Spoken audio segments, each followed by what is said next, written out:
Welcome to another episode of Operation Evil. I'm your host, Nyoka, I'm Rachel. and this brings us to episode 90. I cannot believe we have 90 episodes. We're almost to 100. I cannot wait for us to get to 100. It's like such a big deal. So the title of this episode is Lies, Leggings, and Life. Is that right? That is it. This is Rachel's story, and I cannot wait to hear it. Oh, do you have anything you want to start with before we do the story? I don't think I have anything to add other than we hope everybody had a really good Thanksgiving, because by the time this comes out, it would be over and past. Yeah, so hopefully everybody enjoyed that and got stuffed and everything was good. Yes. And oh, yes, one more thing though. If you liked the last episode with the Thanksgiving murder, there's another one on our Patreon. And if you don't know what Patreon is, it's just another community for your favorite podcast, or you can join and be a member. And basically, we have different tiers, but the lowest one's like $3 a month. And if you sign up, you get an episode per month that's not available to the public. And right now we have a pretty good collection of, I think it's 25 bonus episodes. So if you do like our stories and you want to hear more of it, that is an option to hear more. So there's already 25 ready to go. But a bonus of that is like you'll hear, if you like some of the stupid shit we say, there's more stupid shit in there. Oh yeah, definitely. There's like bloopers. Sure, bloopers. It's more raw, I guess. Yeah, more of us, like, I mean, this is us everyday life, but it's even more. Yeah, definitely. So if you're interested, that is always in the show notes. And I will randomly post that on our Facebook too. So you can find us that way. But I think that's all I have. Oh, the last Patreon, it was amazing. Like, it was so good. Thank so you. good. Thank You're you. welcome. We got some good ones on there. I hope people are interested in it. Yeah. But yeah, that's all I got. It's all on you now. Okay. Well, I'm going to start this off with a clip. This is a news clip. This is dated back to 2011. So let's go ahead and play that. All right, here we go. A robbery that turned into rape and murder. 30-year-old Jana Murray is described as a valiant fighter who would not have hesitated to protect herself and her 27-year-old co-worker who was beaten but survived. She was a very sweet person and very grounded and smart and beautiful young woman. So it's just a very sad thing. The crime scene may hold the best leads police have at this point. We are still in the process of collecting physical evidence and doing forensic analysis. My hope is that in the next few days, we may get additional leads as a result of that forensic analysis. The attack in the heart of downtown Bethesda has residents and the business community on edge. You need to understand this is a very close-knit community, even though it's on the edge of urbanization and in many ways is growing so much. It remains very close and it hurts. So let's get into the details. I'm going to take you back to March 12th, 2011. All right. What would you... 2011. Woohoo! And Angel, my niece Angel, recommended this story. I honestly have never heard of this. So let us know. Nyoka, you let me know. But let us know if you've ever heard of this story. I'm guessing that most people have if they are true crime listeners. But I honestly don't listen to too much true crime. I mean, besides Mr. Ballin or what have you, select few. But anyhow, what would you think if you lived in a movie-like city? So the little town or city or whatever you want to call it that they were talking about on that video is Bethesda, Maryland. And it's right outside of Washington, D.C. And recently, I was in that area, and I didn't know that something that close happened. We had went to Washington and stayed in a hotel in that little town Oh, no way. Yeah, and I'm like, what the hell? So, not to make it all like, what do you call it? Like, where they glorify it or whatever. No, but the fact that you were just there and you didn't know that you would be covering a story from there. Right. Yeah. Yeah. So, there is a lot to do in this place in Bethesda. Fabulous places to eat and shop, and for the most part, you feel safe there. There is like walking trails and just it's full of history. A lot of people they walk blocks at a time just to get from point A to point B. And maybe, sometimes you might just take the metro. Like a lot of the people there take the metro all the time and may not even have a car. So, just imagine yourself in this place and you feel content. You're just happy living your best life in this trendy little historical place. And then your peacefulness is shattered because you hear on the news that two women your age have been brutally attacked at their job in their workplace.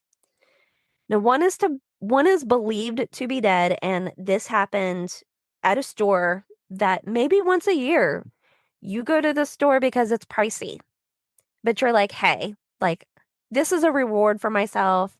I'm gonna go to the store and just splurge, okay? Now the store is called Lululemon I Athletica. had a feeling that's what it was. Yes. They sell leggings, workout gear, and from what I've heard, it's like really expensive, but nice, nice stuff. Now, in your head, okay, as like maybe you just heard this news clip back in 2011, or just like, just picture all this, okay? And then you think to yourself, oh shit, I think that woman, one of the women they're talking about in this news broadcast, maybe she waited on me, okay? So let me just paint this picture for you. Brittany and Jana, they finished their closing procedures, and we're talking about Brittany Norwood and Jana Murray. They finished their closing procedures and they part ways about 9:45 p.m. They go out the door of Lululemon. Brittany heads toward the metro station and realizes she can't find her metro card. So she calls Jana and says, I need to go back into the store and find my card, okay? Now, let me back up a little bit because how did we get to this point? All right. So the girls are working together. And in retail, you want to make sure that the store is clean and organized. Everything's ready for the morning people, the morning shift, right? Yeah. Especially the front of the store where customers come in. You want to make sure it's all clean and nice. So you count down your drawer, make sure your deposit's all locked up, and the alarm is set before you leave for the night. And what's one common thing that you might do? Maybe some people that haven't worked in retail, they may not know this, but there is a policy to check each other's bags. And this policy is put into place to control internal theft. Okay. So Okay. that night, the girls, they check each other's bags, be on their way. Okay. So the girls return back to the store, and it's estimated that this is probably at like 10 o'clock ish. And Jana has the keys. She unlocks the door. They go inside the store. They're in there for about 10 minutes or so, looking in the office, just cannot find this card. And I would imagine, because like Jana, she's already at her car, right? When Brittany calls her. Hmm. But she's like, okay, no problem. We'll go back to the store and see if we can find your card. And I'm sure that both girls are like agitated. They're tired. They just want to go home. So they're looking for this card, cannot find it anywhere. So Jana says to Brittany, don't worry about it. Here, just take my Metro card. I won't need it. And we'll look for it tomorrow. That was So nice of her. yeah. And, people, I'll go into it a little bit later, but they say that that's just how she was. Yeah, that's nice. So at the door, as the two go to leave, there's two masked men, like a black mask, like a knit cap, and, like a ski mask. And they're all dressed in black and they're wearing gloves too. They like come into the front of the store and they're like, like as the girls are leaving, they come upon these two men and they're like, oh my gosh. So at some point, one of the men ordered Brittany to lock the doors. Okay. So the men rob the store. One of the men drags Jaina toward the back of the store by her hair, Oh no. rapes, yeah, rapes her, and brutally beats her to death with whatever he could find, like whatever was there, like whatever was in arm's reach, reach, whatever. He just grabs it and just beats her to death with it. Oh my God. He kills her? Yeah. Yes, unfortunately, she does die from her injuries. Oh my God. Ultimately, what killed her, no, she's alive through all of this. And ultimately, what kills her is a knife, like she's stabbed in the back of the neck and it severs her like brainstem. Oh no. And then I saw one report where they thought that initially she was like choked to death, but it was from being stabbed. Oh my gosh. She hmm suffered. She really did suffer. Um, Now the other woman, Brittany, she is pulled by the other man into the bathroom and she is raped and she is like punched in the head. She is beat, but just not as severe as Jaina. And the whole time while she's being attacked, this man is yelling racial slurs at her. Oh my And let me God. just say that Brittany is a black woman and Jaina is a white woman. Okay. So both women though are very like you I don't want to say they're average. I mean, but they are. And I know that sounds so wrong, but it's just somebody that you would run into every day. Yeah. You Typical know, girls next door. right. You know, just that age doing their own thing, working, going to school or what have you, and very attractive women just doing what they got to do. Before the two men leave the store, they drag Brittany as they're taunting her. They drag her over to Jaina's lifeless body and place her on top of Jaina. So What?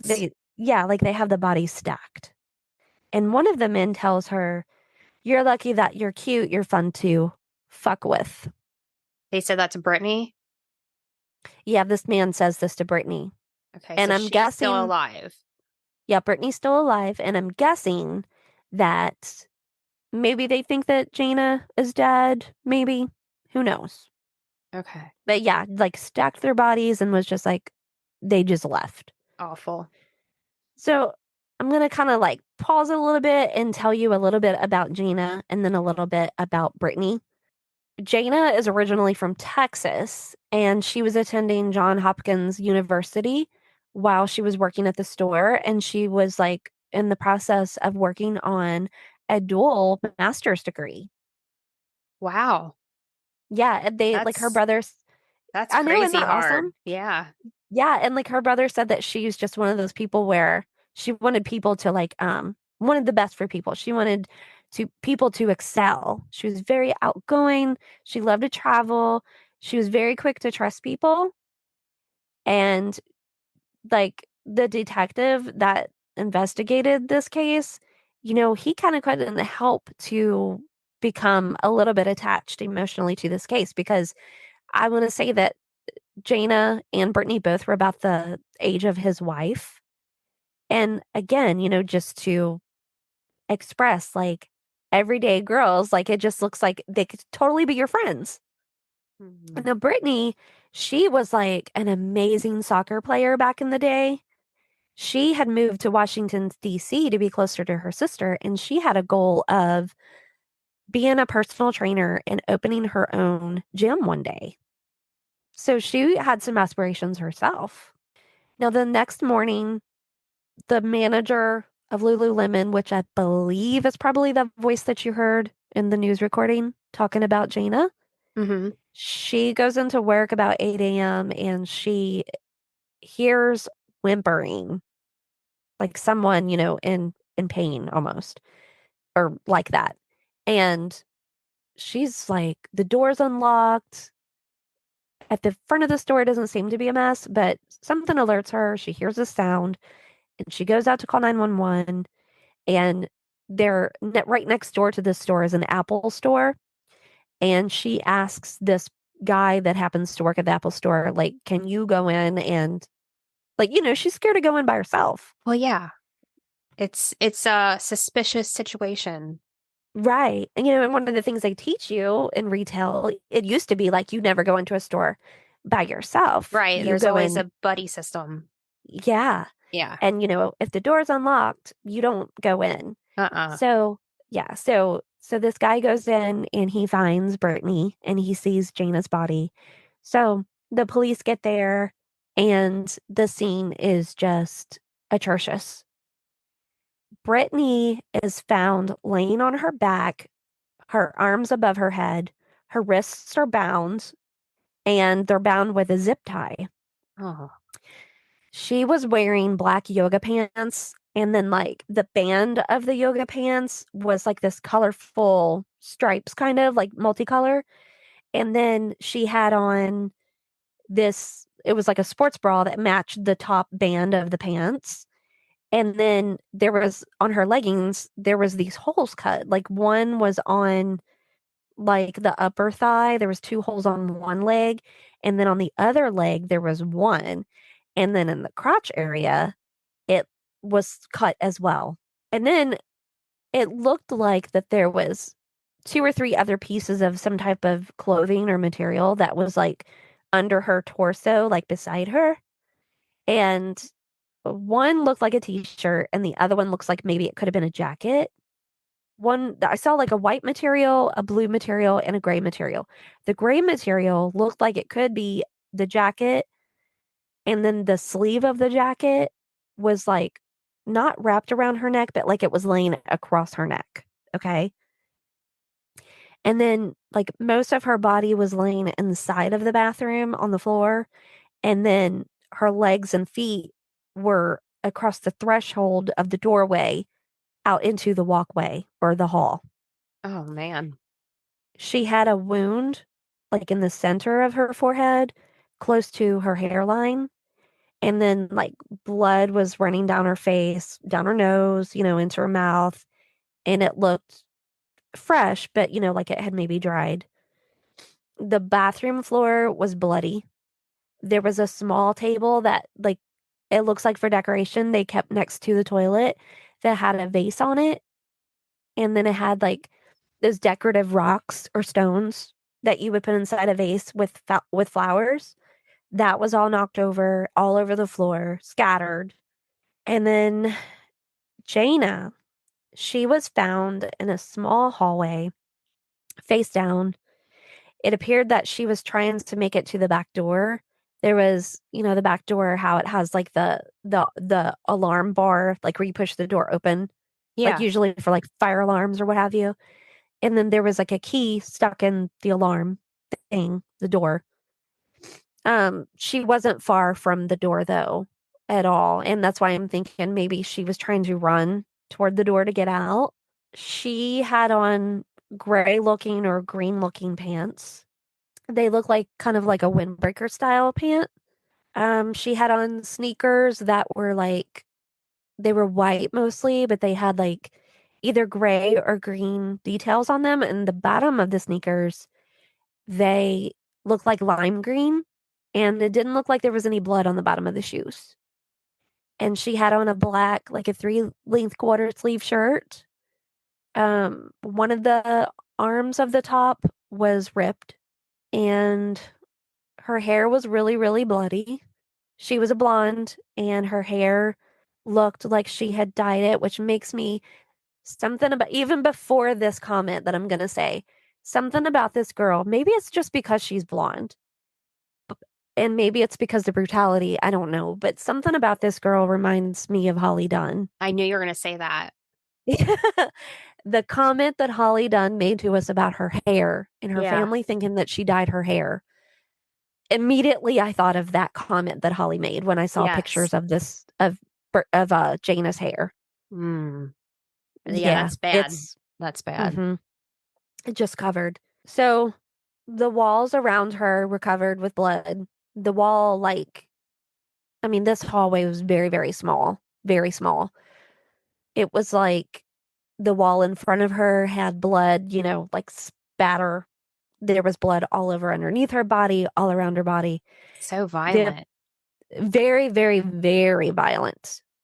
It- like I just don't like you could see in front of her on the floor there was a flashlight, like one of those plastic yellow flashlights with the black where you would open the part where the light comes out Hmm. to put the batteries in, like with the that it's black, one of those flashlights that was laying there.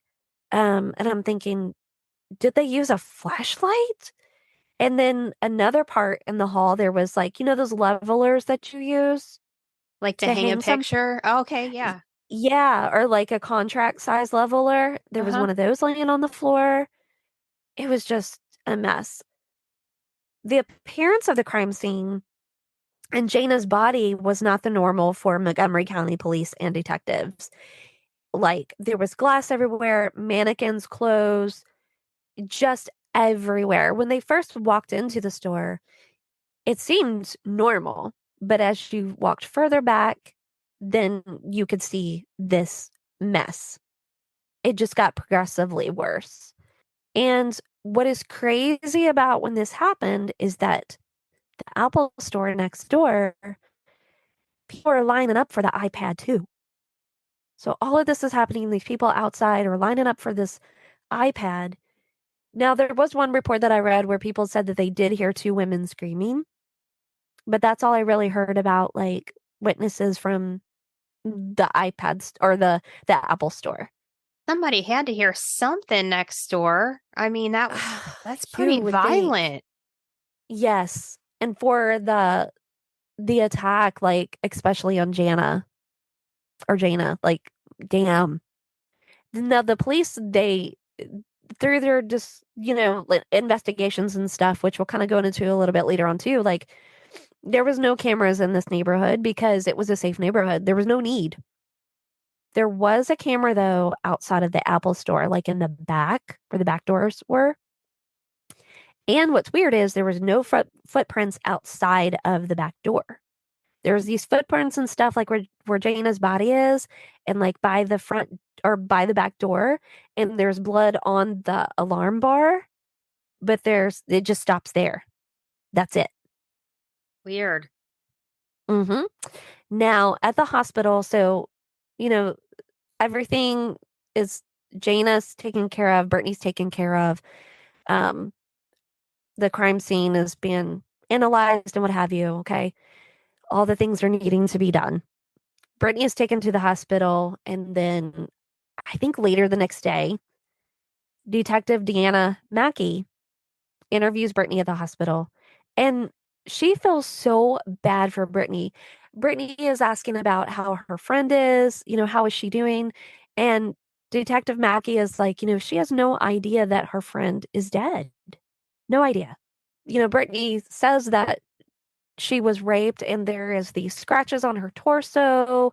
And again, she's got this cut on her head. And Detective Mackey, through talking with Brittany, she finds out that, Brittany's only been working at this store for about a month. And she's just thinking, oh my gosh, this girl has been through this terrible, terrible ordeal. And she's just so upset. And she also learns that the description of these masked men, Brittany says that she believes that they were young. They sounded to be like that they were white males, 6 feet five. One was 6 feet and the other one was 5'3". Oh. Yeah. So, not much of a description, but what can you do when they're wearing masks, right? She probably feels awful too. Like we were out and safe, and then I forgot my key card or whatever, and we had to turn around and Yeah. go back. Yeah. Like the guilt would be horrible, right? Yeah. The detective that I was talking about that kind of got, like emotionally with the family. His name is Dimitri Reuven, and I hope I'm saying that correctly.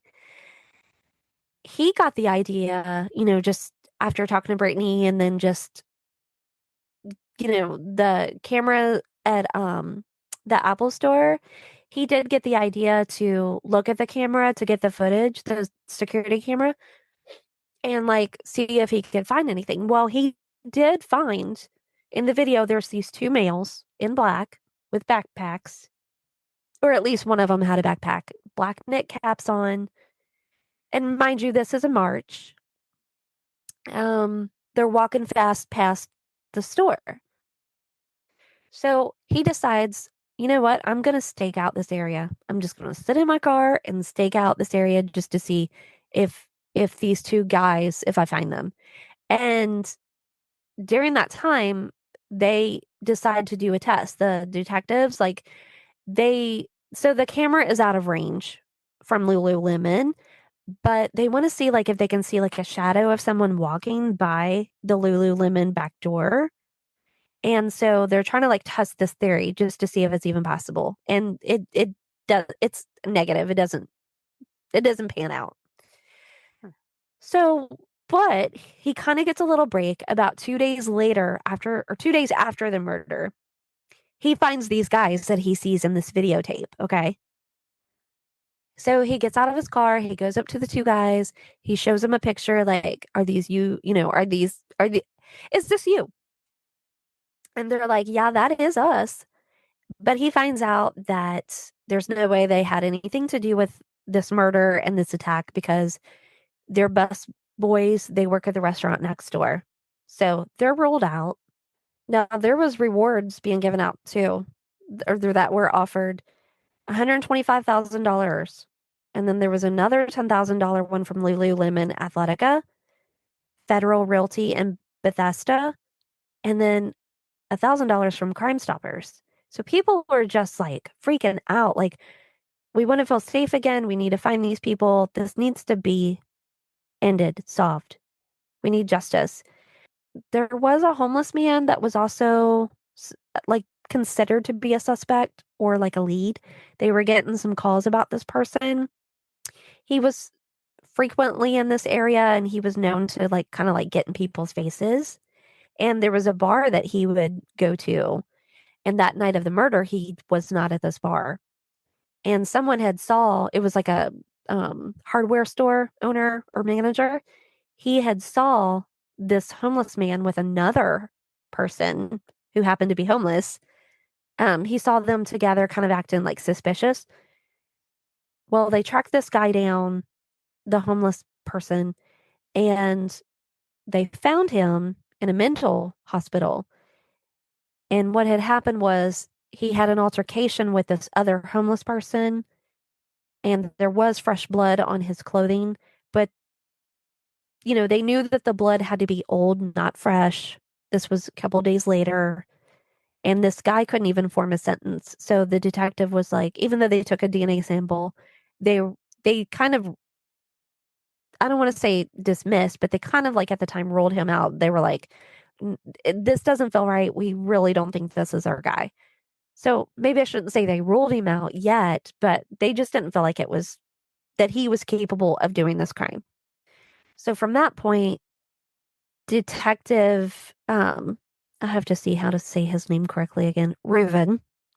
Detective Reuven and his team, they kind of like regroup, and he calls in Dave McGill, who is a forensic specialist and shoe expert. And one thing that confused him was that, you know, once the blood started flowing, there should have been 3 foot impressions or footprint impressions like on at the crime scene, but there was only 2. He couldn't understand like why that was. It just didn't make sense to him. So, next thing, Brittany.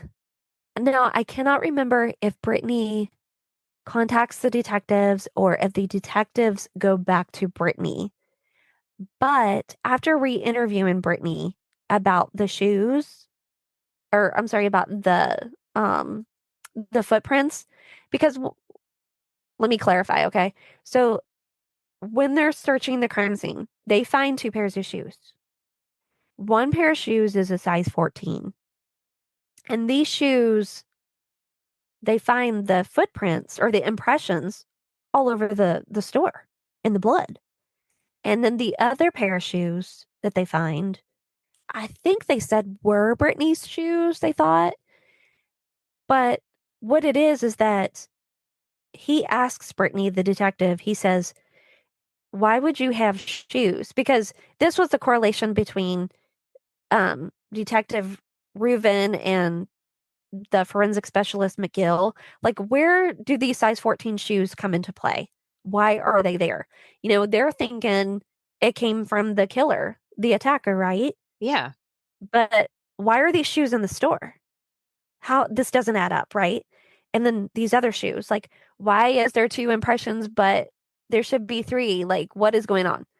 So Detective Reuven asks Brittany, do you sell shoes in your store? And she says, no. And he says, well, why would there be shoes in the store? And she's like, oh, well, those are there for people when they need alterations. Okay. Okay. Keep this in mind. So, detective, and I keep saying so, but it's like, every little thing turns a corner.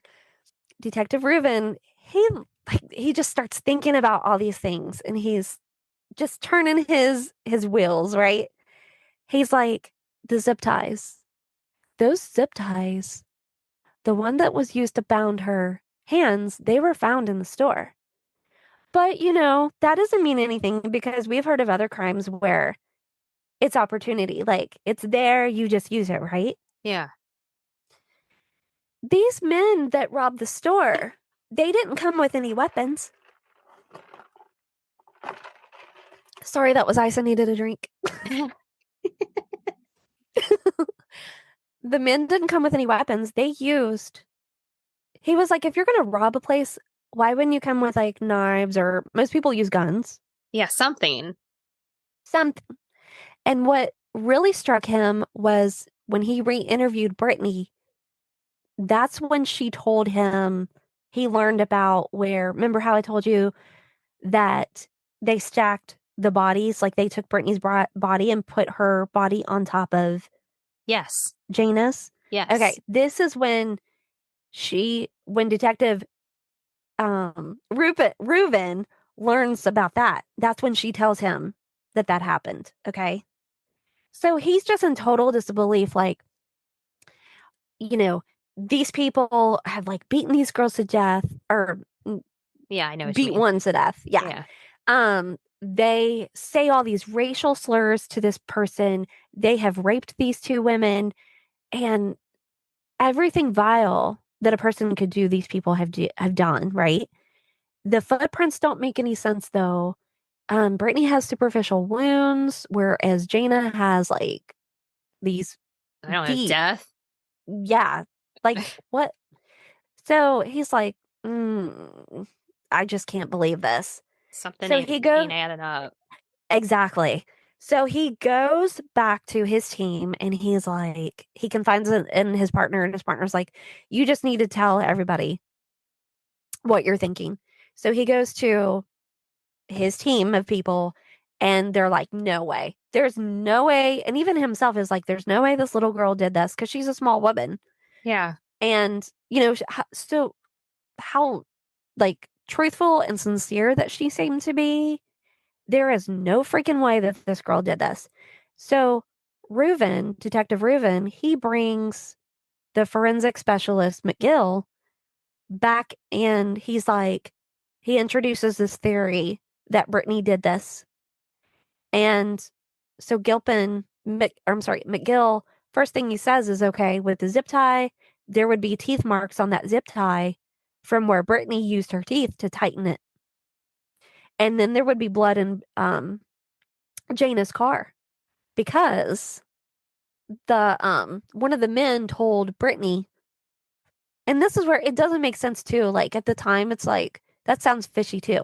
So at some point, Brittany tells detectives that one of the men says, go in Jana's purse and get her car keys and you move her car. And do not speak to anybody, just move her car. Yeah, isn't that weird? Like, how would these people know that Jana, unless they were watching But they said that Jaina had like, on a Friday night, the parking there, I guess any day is scarce actually. And she could have parked blocks away. So unless they were Right. watching, doesn't make sense. So it's just weird. So, there would be blood so sure enough, anyways, they find blood on the steering wheel of Jaina's car. They find it on the gear shift. They find a hat that had blood on it, and it matched where Brittany's injury on her forehead was. It lined up. No. Yeah. Yes, yes, yes.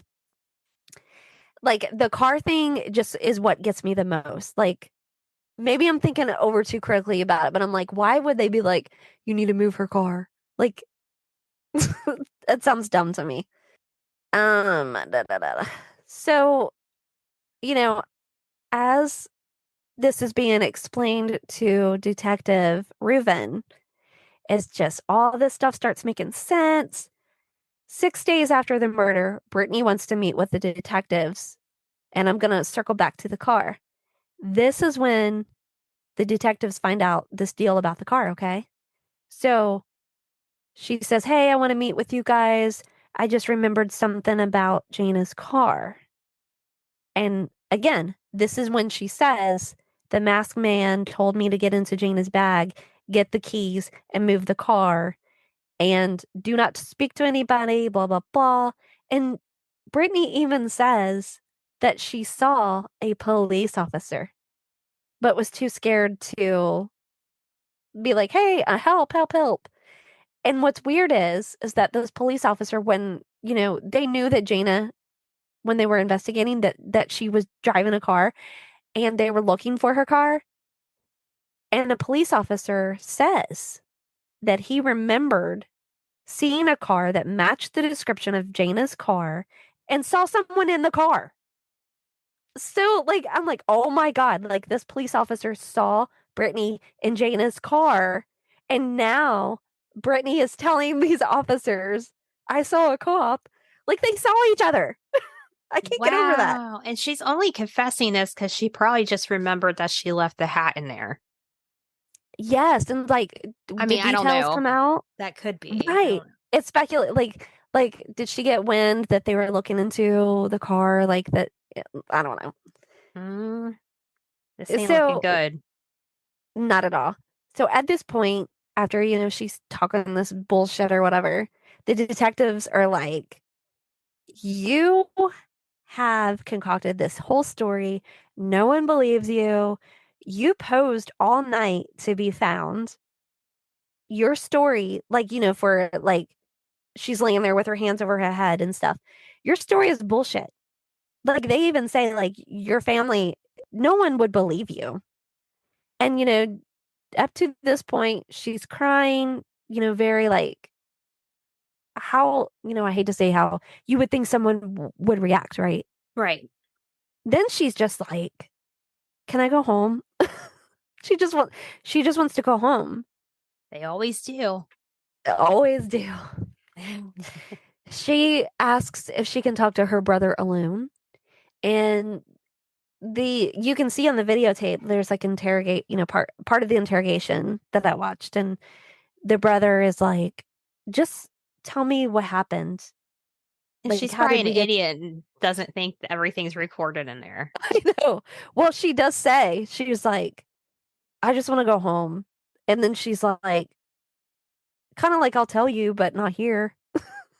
Okay.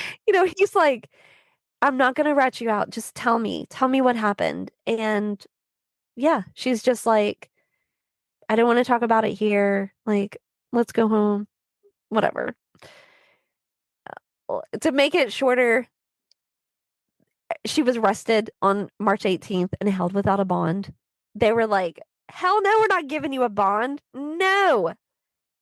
The evidence was just too overwhelming. I'm guessing I kind of didn't dig more into this, but I'm guessing, and I'm sorry, I'm going to make a joke here, but I'm guessing at that point she did not go home. They did I not was let her leave. wondering. Yeah. Yeah. You are not going home. You have been No. arrested. And the general attorney of that state or whatever, he said he was very, very apprehensive about signing off on this because, you've got someone here that has claimed allegedly they have been sexually assaulted, right? Yeah. And he's like, these guys, if they don't have this right, like this is going to be Yeah. bad, Yeah. bad, bad, bad. Did they have proof they were sexually assaulted? Do you know? That's the thing too. The DNA came back in both, or I'm sorry, not the DNA. The rape kits came back negative. Lies. Negative. So there were no Yes. men, were there? No. No. So this is what really happened, okay? Oh my God. So what happened was this this person, Brittany.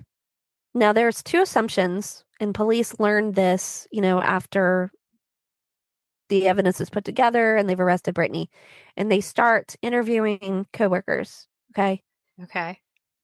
One story of Brittany is that she is this fun girl. She's so sweet. She's so funny, fun to hang out with. And I'm sure that she was. But on the other hand, you've got this person that has a problem with theft. She was transferred from another store. Remember how she had mentioned that to the detective that she'd only been at the store for like a month? Yeah. That's because she was transferred from another store because either they were onto her about stealing or they were like, they knew she was stealing and couldn't prove it, or they somebody knew that she was stealing and either she knew that they knew and she was like, I got to get the hell out of here, or they were like, we can't prove it, so we're going to send her ass elsewhere. Okay. One of the two. Now, back in college, in her college days, remember how I mentioned she was an amazing soccer player? Her teammates and friends, people that knew her, like her and her best friend had a fallen out because she stole from her. People would warn each other, like, make sure you lock your locker, make sure you lock your shit up because she will steal it. Ugh. Terrible problem with theft. Now, at a news conference, Police Chief J. Thomas Major, he announced that Brittany was charged with first degree murder.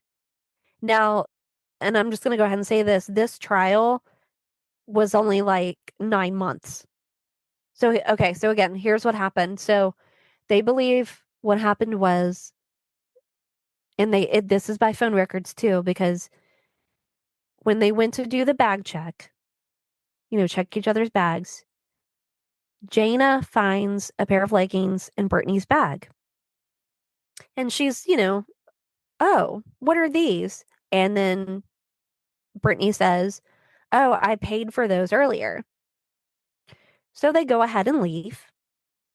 And Jana calls her boss, I'm guessing the store manager, and says, or maybe a fellow manager, and but anyhow, calls to confirm this purchase of these leggings. And come to find out, no, she did not steal these, I'm sorry, she did not purchase these leggings. They were stolen. And they're thinking that since Brittany was like, oh shit, Jana is on to me, she concocted this story about losing the Metro card to get Brittany back to the store. And that's when she starts attacking Brittany. I'm sorry, Jana. So Brittany grabs whatever. There's this red toolbox with all these different tools. And by forensic science, they concluded that Brittany was injured over 330 times. There is markings on her body of some sort of a stabbing, or, being hit over 330 times. Over a pair of leggings. A pair of stolen leggings. And, like a wrench was used, a hammer, a knife. Wow. There was also a picture of a wooden hanger that had blood on it that I believe was used. I'm suspecting that, but it just seems like, and the forensic specialist, McGill, I think was his name. Or no, I'm sorry, it wasn't him, it was a different person. Mentioned that most like attacks like this, like when it's like a stabbing or something or like a bludgeoning, Mhm. that most people stop at 50 hits and then they're wore out. Yeah, that's a Brittany, lot of energy. yeah, Brittany like tripled that. I mean, imagine stabbing something 300 times and changing weapons in the process. Yeah, and they said that this event like lasted for 10 minutes. It had to been 10 minutes and she was alive through the whole thing until the last impact of her being stabbed in the neck. That is what killed her. So that's why I think at first when I saw the picture of her by the door, I'm like, I feel like she was trying to get away. It just seemed like anybody that looked at the pictures could see that it was like she chased her through the store. Yeah. Like they went in through the front and maybe she did this rouse of like or like I'm looking for my card or whatever and then just starts attacking her. Yeah. And maybe she's trying to get away from her out the back door and oh my gosh, and then just she stabs her and that's it. It was so freaking brutal. So brutal. That is brutal. I'm sitting here thinking, like, before that, like, people are lined up for, like, the new Apple product. Like, that would be risky to have a ski mask on Yeah. and not be seen. So this totally makes sense. Yeah, and oh, dude, like your story, like you're so stupid. That's awful. Like, mm, she's just nuts to think that. I mean, I guess like if this detective really didn't really pursue and just keep on this and stuff, like maybe she could have. I don't want to go to the maybe she or whatever, but it's just crazy. You think the boss would have stepped forward too, and like, hey, Jenna called me last night and suspected Brittany of stealing and Well, and I was guess, confirming a I, purchase. and I guess that's what later on what happened. But because I thought that too, like, why weren't some of these questions asked earlier? And I don't mean to be like criticizing, No. but like, I guess because from initially, like, you have these two women that don't seem to be violent. Brittany had no record and they've been brutally attacked and they were both Right. raped. Why would you question anything? No. That's true. Why would you? Yeah. And, during the trial, it was said that like her first appearance, like she was quiet and she had her arms like folded on this like podium that was standing in front of her. It was like a video appearance, just emotionless. But sometimes I think that's kind of unfair to judge people on that because how would you react? Yeah. You don't know. Yeah. But she was sentenced to life in prison in Good. January of 2012. And that's one thing I think, again, is just amazing how short period of time that the whole arrest, trial, conviction, all that, sentencing was just a short period of time. Yeah, that is impressive. Mm-hmm. One article I read said that when she was sentenced, that she apologized choking back tears to the family and her family. But then another article said that she was like crying. So I don't know which is true, but that she did apologize and was showing like empathy to Gina's family. People like I'm gonna that, though, they're just sad they got caught, yeah, like a narcissist. But she did get first-degree murder because that was definitely intended and planned. Yeah, and life without parole. Good. But some bullshit is that she thinks that she should have a new trial. Like, why would They you always think that do. yeah, like what? And it's stupid stuff. Like they said that she spoke willingly to the police like multiple times. Like this was the argument, okay? Nearly everything said, and like her lawyers were trying to like bring this up to the judge. She spoke to the police multiple times. Nearly everything said was ruled by the judge to be used in court. The judge rejected defense efforts to suppress statements by Norwood, which is Brittany's last name. Days after murder, the defense claimed that statements were not taken voluntarily since she was in custody during interviews. No, that's she voluntarily like requested to speak to the police. So they're arguing that like she wasn't in custody, so it shouldn't be used. Whatever. They're pulling straws. Yeah, and like they said that like she wasn't identified early on as a prime suspect and that like she should have been issued her Miranda rights, but like if you're not a prime suspect, why would you be told your rights? She was a victim at the time, so they thought. Right. You like don't just They're just stop. trying to make anything stick is what they're doing. Yeah, and that was one of the things that somebody said was initially she was treated as a victim. So you were right on. Right on.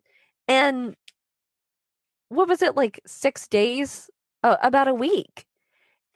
And one of the things that I love though about oh, and let me add too, going back to the car and about the violence of it all. Like she sat in Jana's car for like 90 minutes, they said. It was estimated that she sat in there for 90 minutes. And again, I'm going to stress the 10 minutes that Jana suffered just of being attacked. The judge said at any moment, you could have stopped. Yeah. But no, you decided to go take the time and find another weapon and hit her again. Like, no. Judge Robert Greenberg, he did, like I said, the defense attorney or whatever, they were like, please, let's not use these statements that Jana made. And the judge was like, I just want to point out his name, Robert Greenberg, that he was like, oh, we're going to use these statements. They're going to be allowed. There was like one little snippet of statement that was not used because I forget what it was. Let me see if let me go back in this notes. I can't find it, but it was something that was said like I said, a tiny snippet. It was like just maybe 5 words that he was like, we can't use this, but the rest, yeah, we're using. Good. And then yeah, and I'm gonna read this quote and then I'm gonna wrap this up. Okay. That quote, you mutilated this woman. You exemplified the worst of human nature. I mean, that right there says it all. He wrapped that up with a nice bow. He sure did. And then one final thing that I want to share is that if you go to Facebook and you search Jana Murray. Jana Murray. Spell Jana for me. Jayna, and then Murray is Murray. Okay. Oh, in memory of Jana Murray? Uh-huh. And there is a foundation that her brother, it's called Jana Troxel Murray Foundation. And they have these ornaments that they have been selling since like 2021 at least. So this year, this was in 2021. So this year for the 8th consecutive year, so longer than that, they sell these ornaments. And they're really cute. Yeah, they've had a different one every year. And her brother, there's a message from him on here. Evidently, she loved the snow. You see that stuff on there? I do. She looks like adventurous with Yes, she does, doesn't she? Yeah. Yeah, you guys just need to check it out. These ornaments are so pretty. Like, I mean, they range from like there's one that was like a plastic, like ballet looking shoes. And then there's like other ones that are wooden with flowers, just all kinds. Different design. Yeah. Yeah. This and year is cute as a snowman. Yeah. And you can just go back and kind of read there's a post on there from her brother, and there's some pictures of Jaina. Um, Oh, just, you know, it's I great that they do that. I think it's wonderful that I mean it's current. The last post was 4 days ago. Yeah, here's a post in 2014, 105 ornaments and 85 packages with 255 stamps on their way. Oh, It's great. I love it. you guys There's should a great definitely follow this page. It's so nice. there's one of her in February of 2010, and she's doing a handstand in the snow. Oh, yeah. Are you gonna post pictures of everyone, right? I Yeah, need to see what the monster looks like too that did this to her. She looks so sweet. I mean, you look at, I don't know. That's she such a does. shame. She does. She just Such a looks like, shame. like when people describe her as funny and fun to hang out with, like that's what she looks like. She does Oh, not look like that she would do something like this. there's a post on the page that says, "Those we love don't go away. They walk beside us every day, unseen, unheard, but always near, still loved, still missed, and very dear." Oh, I feel like that. Like, do you see what I mean about her reminding me of Holly? Yeah. Like, I felt like they would have been friends. They seem like they would be this like compatible. Yeah. Hmm. Yeah. Oh, you did a great job on this story. Thanks, and thank you, Angel, for recommending the story. Yeah, thanks, Angel. I know there's another one she was wanting us to do too from I think it was the forever Hello ago. Kitty, Yeah. the Hello Kitty one. I'm not familiar with that one at all. This I've Me heard in the neither. past, but I feel like you shared so many details that I have not heard before. So this was wonderful. I was glad to get this out of my brain. Yeah, yeah. Well, thank you guys for listening to another episode 90, 10 away from 100. Um, Let us know what you think of 90. yeah. So, if you don't follow us on Facebook, you totally should because I think we are pleasant and enjoyable and funny on there. So do that. 95% of what you see, Nyoka posts. Yeah, I'm guilty. And I also, can we give a shout out to our friends in California, Reaper Clean? Um, Oh, yes. go look at, there's some cute picture. There is a cute picture of Nyoka with a Reaper Clean hat on, I love it. and it's so cute. Um, they are so proactive in suicide prevention, and they're just some really great people. So, just I don't know, like go to their Facebook, give their page a like, send them Yeah. a comment, something. Just show your They've been on support. the podcast, so if you haven't heard it, it's episode Go back, 76. Listen to yeah, it. go They're back and awesome. listen. We need to get them back on. But yeah, so thank you guys for listening and until next time. Goodbye. Bye.